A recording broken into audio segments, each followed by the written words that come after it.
Good evening, ladies and gentlemen. It's very nice to see some old friends here after many years. Mr. Boozer, especially. I met him after 20 years.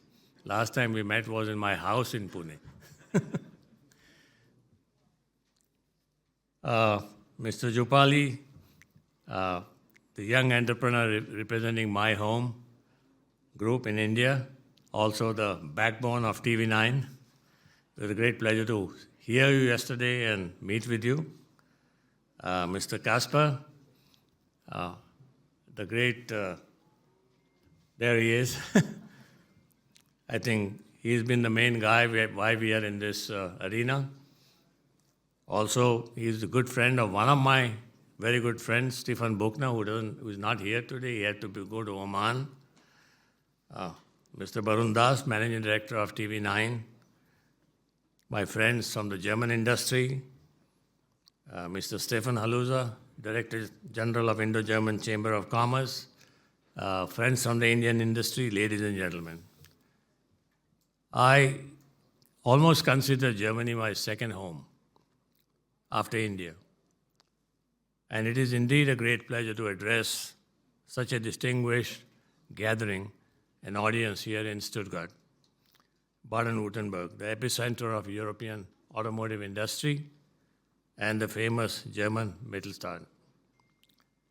First and foremost, I compliment Mr. Jupali, Mr. Barun Das, and Mr. Kasper, the chief organizers of News 9 Global Summit. The grand event is a testimony to your excellent leadership, innovative thinking, and great teamwork. Please accept my heartiest congratulations and conceptualizing and organizing this grand platform that brings together the political leaderships, business leadership, cultural people, sports, and more importantly, the people of India and Germany, together under one single roof. Truly great work.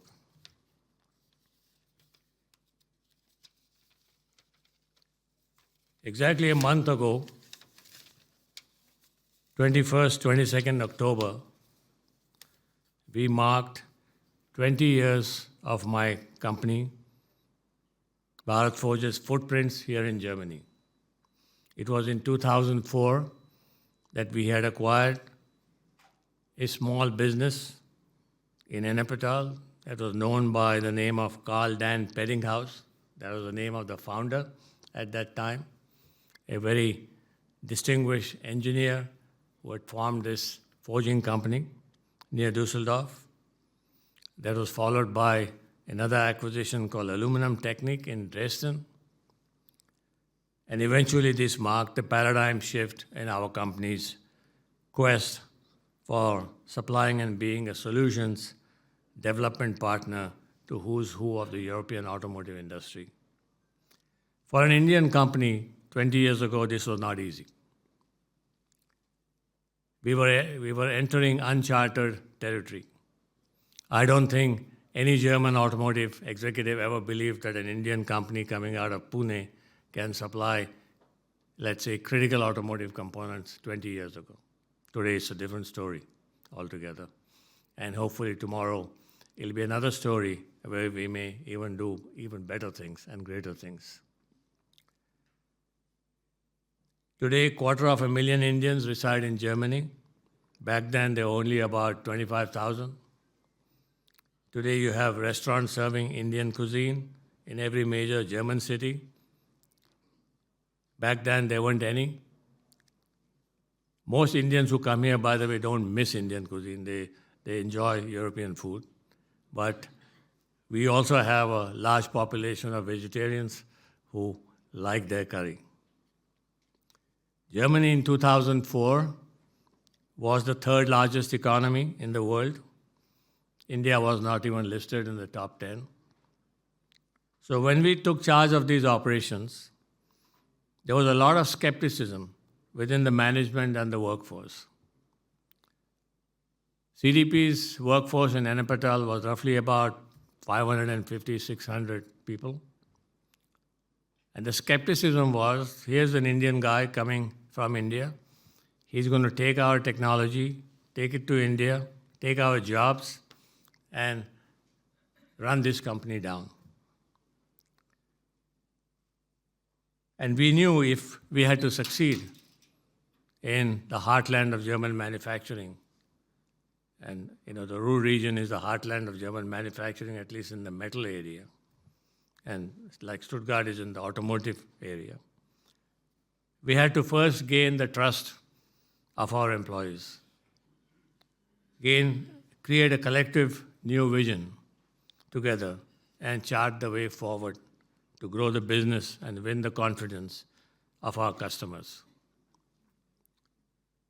But ladies and gentlemen, within 100 days from the day we acquired this business, one of my good friends, and then who was the director of sales and marketing, his name was Michael Kaspersky, he long retired,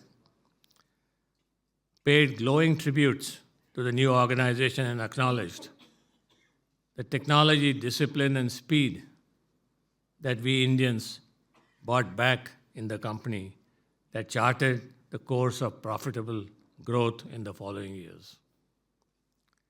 We gradually became one of the largest forging companies, and today at Bharat Forge, we take pride in being a preferred supplier and development partner to marquee customers like Mercedes-Benz of the Daimler Group, Porsche, Volkswagen Group, Volvo, Scania, DAF, MTU, almost every company who is making anything to do with engines and transmissions. We greatly value our relationships with each of our customers. Mr. Berzer from Mercedes-Benz is here, as I said, and I must take this opportunity to convey our sincere gratitude to the continued support, patronage, and guidance that we have received from the Daimler Group. And also I must say that Mercedes has played a very, very crucial role in developing the technology level of a lot of Indian companies.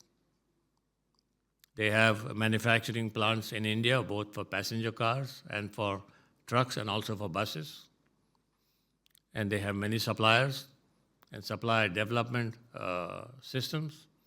And it's just amazing what you can learn from a company like Mercedes-Benz. So thank you, Mr. Berzer.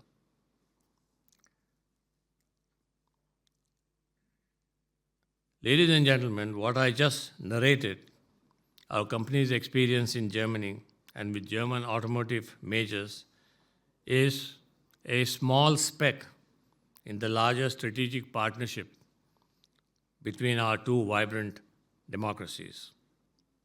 But yes, if there is a will and a determination to collaborate, the German-India collaboration can make a great positive impact to global business, the economy, and world societies at large. Ladies and gentlemen, we all are amidst a very rapidly evolving world with many unknowns and many known unknowns, making already a VUCA world even more complex and incomprehensible. The many flashpoints that are cropping up on the planet today are indicative of the end of a multilateral, rule-based global order, redefining the existing alignments, trade links, and thereby signaling a major transition in the globalization era, if not the end of it. Against this backdrop, such a dynamic and VUCA environment, the world is witnessing 4-5 major transitions that each of our businesses, no matter which part of the planet you are, must account for. From a manufacturing perspective, since I come from a manufacturing industry, the digital and AI transition impacts productivity, quality, work life, is one of the most major transitions that all manufacturing companies will go through. The energy transition impacting sustainability, to my mind, is a must if we need to save the planet. And one of our sister companies, Kalyani Ferresta, who make engineering steel, in a very simple manner, has been able to demonstrate how to make green steel without having to invest billions of dollars and green hydrogen and all that thing. So there are solutions, simple solutions, that are also available. The bioengineering or the genetic engineering transition, which is going to impact health and food security, especially for populous countries like India and other populous countries in Asia, is going to be extremely important as we go forward, especially in our region. The supply chain transition and the resilience of supply chain, which we are witnessing today, is something that impacts global manufacturing and global trade. And of course, the most important one, which we are now beginning to see come into play very rapidly, is the whole human resources transition. And I'll talk a little bit about this going forward. I strongly believe that India is very suitably poised and possibly best placed in the world today to adapt and steer these transitions or the mega trends. I've been in the manufacturing business for more than 5 decades, with operations spread across Germany, Sweden, France, the United States, and of course India. Never in the past have I experienced the kind of confidence and positive impression that India as a country is casting at the world stage today. At approximately $4 trillion today, India is the 5th largest economy globally and is believed to accelerate to $30 trillion by 2047. That is the vision of our Honorable Prime Minister, which he calls as Viksit Bharat or Amrit Kal, and that is a vision that almost every Indian shares in his own heart and soul. This is a 8x jump over a quarter of a century. Over the next 7-8 years, India too is expected to drive almost 20% of global trade. And this is very important for everybody on this planet. Growth in this decade, that is 2023 to 2033, the per capita income levels would increase from about $2,200 to $5,200 by 2031. The developed world has seen such massive spurts of growth at different points in time of their country's history, which had instrumental role in charting or defining their respective economic growth trajectories, whether it's Germany after World War II, whether it is Japan after that, whether it was South Korea, and then of course China in the 80s, 70s, 80s, and the 90s.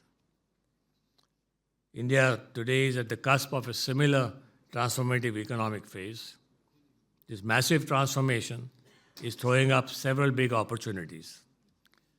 These are opportunities for the world, for Europe, for Germany, to collaborate and participate with a rising India, a resurgent India, for the benefit of world societies. Let me now set the context on the emerging manufacturing landscape in India.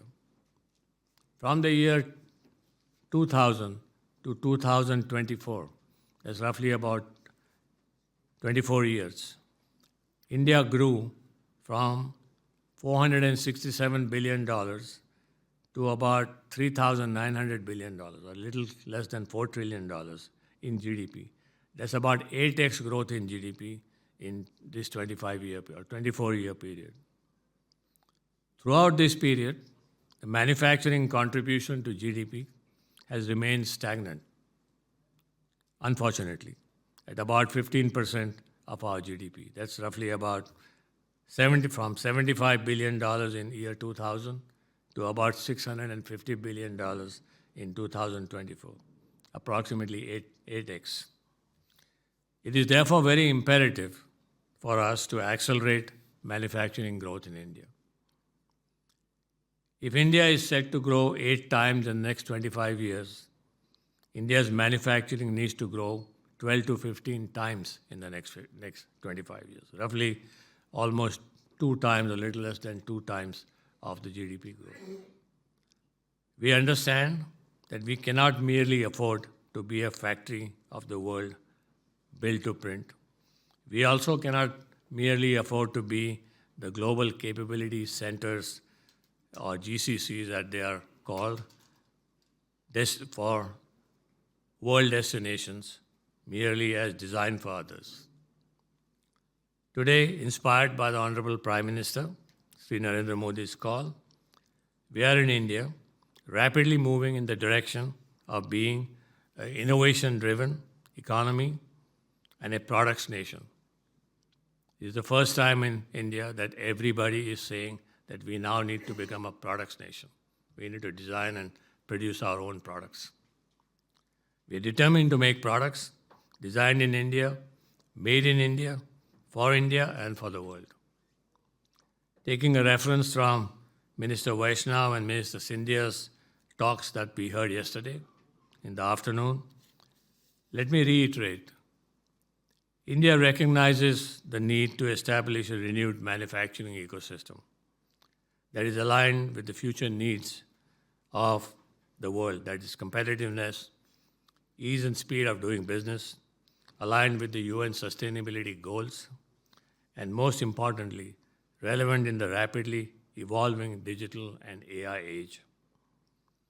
It is with this intention that India is today investing and creating capacities for large electronics, semiconductor, robotics, large renewable power industries, planning across solar, wind, small modular nuclear reactors, that's the new frontier that India is opening up, hydro, etc. And largely creating giga-scale capacities. I'll give you a small example. A few years ago, I was in New York, and Google had acquired a huge building space in Manhattan. From one end of the other, if you know Manhattan, each block is roughly about 1/4 of a mile. And if you have 2 blocks, it's almost half a mile. And they had acquired 2 blocks. So to go, and it was connected, so go from one end of that Google office to the other end, you needed a bicycle because walking was too long a time. So I very casually asked the head of that facility, I said, "What are you doing here?" He said, Google's philosophy is you don't do anything in a small scale. You always do things that will impact 1 billion people. You do things on a scale that is large. Now, this is the learning most large Indian entrepreneurs are getting. So if you see the investments that are being made in India in solar, in semiconductor, actually robotics, I was very impressed. Last week, we had a summit in Goa, headed by, actually the summit is called by Fareed Zakaria, who is the CNN news leader. You probably have seen him on CNN quite often. Mr. Schmidt, who used to be the CEO of Google at one time, Mr. Ambani, who heads Reliance, and a couple of other Indian businessmen.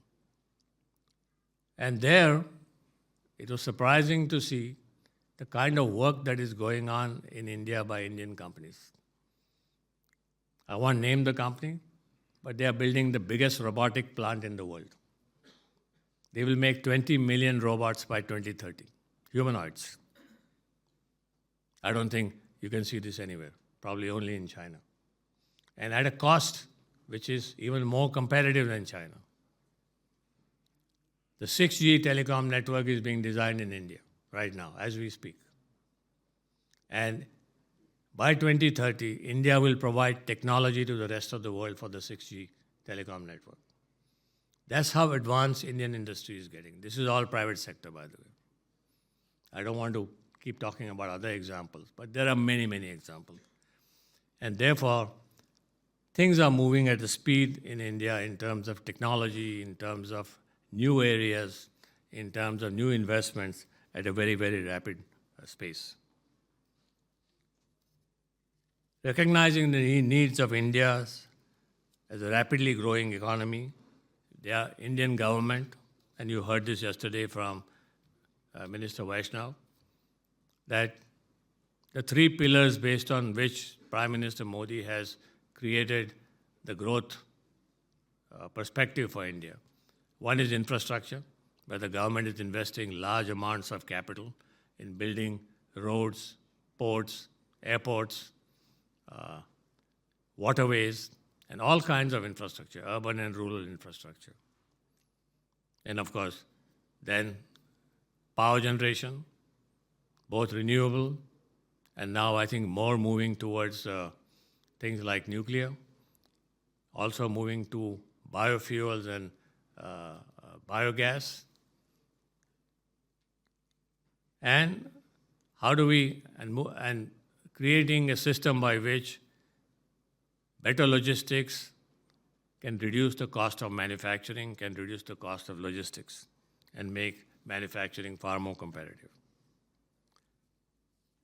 Last but not the least, the vibrant startup and technology ecosystem India offers with almost, you heard that yesterday, so I won't repeat the numbers, but we have the second largest startups in the world, 100 plus unicorns, each with a value of more than $1 billion have been created. I'll come to my last point, the last transition that each country has to make, and that is connected with human resources.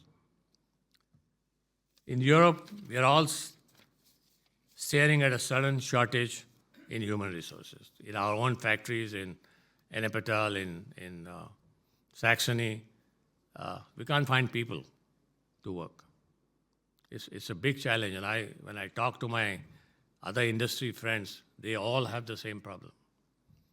And then I saw this program that India is going to send some 50,000 trained personnel to Germany for working anyway. But this is a problem not related only to Germany.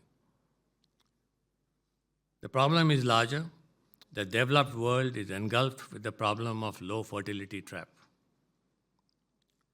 Germany, 1.4 fertility rate. South Korea, worst, 0.68, which means 40% of South Korea won't exist in the next 30 years. Japan, 1.3. US, China, Russia, Australia, 1.5. Decline of fertility rates across the developed world is the most phenomenal trend of our times. On the contrary, India's fertility rate is about 2, and we are expected to be the largest society of this century with a large working class population for the next 25 to 30 years. Our average age of our population will remain at around 29 to 31 years. And we are taking efforts to upskill, adopt, align our young workforce with skill sets of the future, such as AI, digital, and you heard all this yesterday, so I'm not going to repeat it. The world today urgently needs to build resilient value chains, global value chains, and rapidly resolve this wide-scale human resource challenge. A resurgent India, a rising India, is the answer to these issues. India can be a backbone to the future of global value chains that brings much-needed resilience. India has a large workforce, skilled and equipped for the AI and digital age. While the Western world, including Germany, is experiencing structural challenges like rising energy costs, rising inflation, shortage of manpower, India has all of this, large pool of skilled workforce, fast-growing market, high-cost, competitive business-friendly environment, and most importantly, an ecosystem that is aligned with the 5 transitions that we have to adopt to. In our collective endeavor towards a sustainable future, the German-India partnership can be a living bridge, a platform to collaborate, to co-create, to co-develop, and manufacture products and technologies to address the future requirements of the world. Thank you very much.